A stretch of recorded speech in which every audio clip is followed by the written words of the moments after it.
Yeah, unfortunately, I went down in the rain, and it all came down to one simple decision, which was my judgment.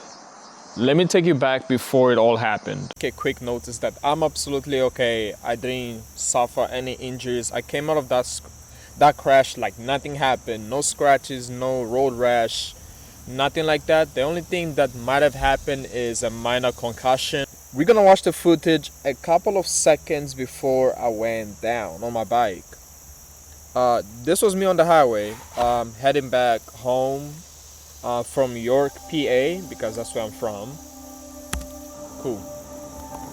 So from the footage you're seeing over here, I was riding about 60-70 miles an hour, and I try my best to keep myself visible.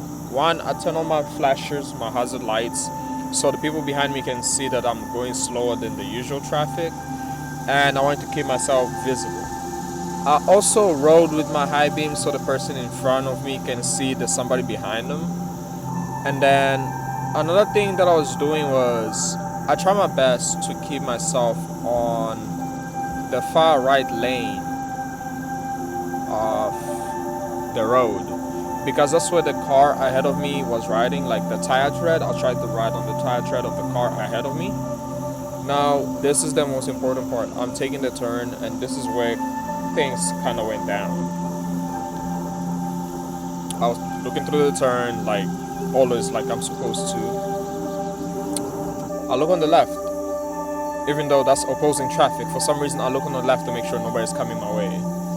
Again, I'm a very defensive rider. I kept on going.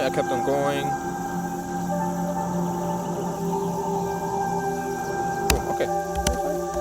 I'm gonna play this video out. I'm not gonna say anything, and then we're gonna rewatch it again. I'm gonna give you my step-by-step thought process that was going on when I took this turn.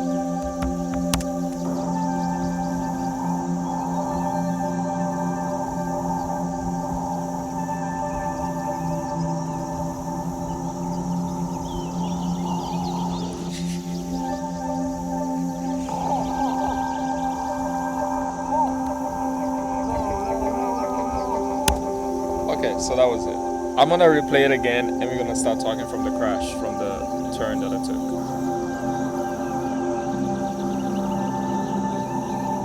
Okay, so my thought process was, I saw that the car in front of me, the white car or silver car, whatever color the car is, made it to the turn, and I thought I could make it as well.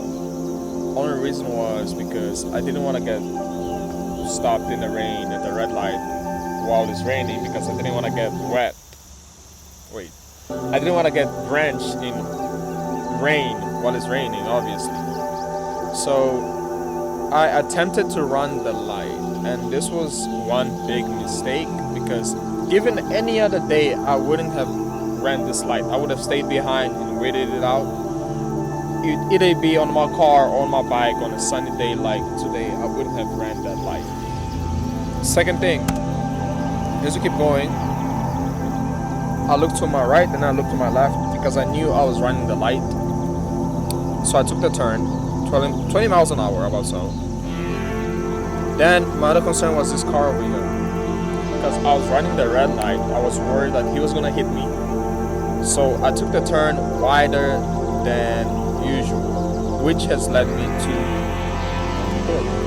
riding the tracks, like riding the seam of the two road surfaces, which has resulted in me going down, because the bike got wobbly, and given it's in the rain, I lost traction, which resulted in me going down, which yeah, that was pretty much it. It's not like I got hit by anybody. It was all because of the wrong choice at the wrong time, at the wrong situation, especially given that it's raining. So that's why I went down. So from that video itself, this is how I went down, and I wanted to talk to you guys about what you should do in this situation, or what I should have done differently, so you guys can also learn from my mistake. And I'm open to criticism in the comments. I want to hear like your guys' stories. I want you guys to watch this video and tell me what I did wrong or what I did right, but mainly what I did wrong, because I want to learn from my mistake. So my first piece of advice whenever you're riding is do not rush. Take your time. Because whenever you rush, you crash and you go down. And that's exactly what happened in that situation. I decided to rush it and I went down. And rushing is also part of judgment. It's part of decision making, which I made the wrong decision at the wrong time, at the wrong place, at the wrong situation. I decided to run the light and I went down. So whenever you're riding, whenever you're driving, stop at the red light, stop at the yellow light. Don't try to run it, don't try to make it, don't try to keep up. It's not worth it. Always wear your gear. I feel like that's pretty obvious enough, but a lot of people tend not to care to wear their gear because they're trying to look cool on a bike. I get it, dude, it's hot, but like, you gotta wear your gear, because if you think about it, if you watch the footage back, I'm gonna play it back. When I went down, if I wasn't wearing my gear, I would have probably came out with road rash and everything.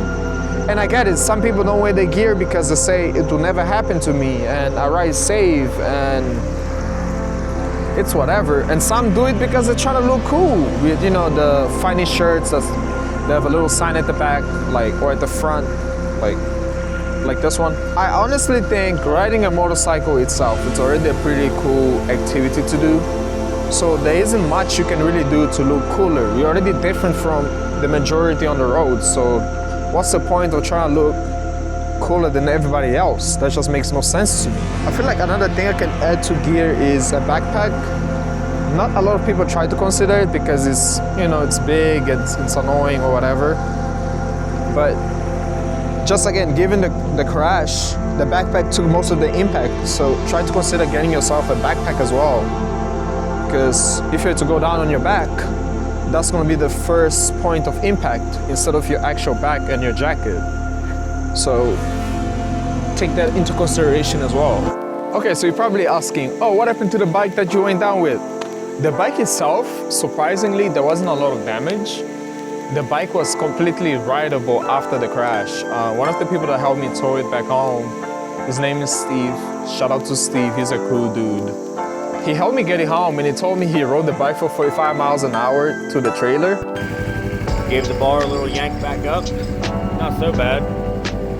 I was able to ride it down here. I just got to throw it in that bitch. Open to criticism down in the comments. And the next time you guys are gonna see, I'm gonna make an in-depth video of everything that I take on a backpack whenever I'm riding my bike. So if you guys are interested in that, like, comment, and subscribe. And I'll see you guys on the next one. Bye-bye.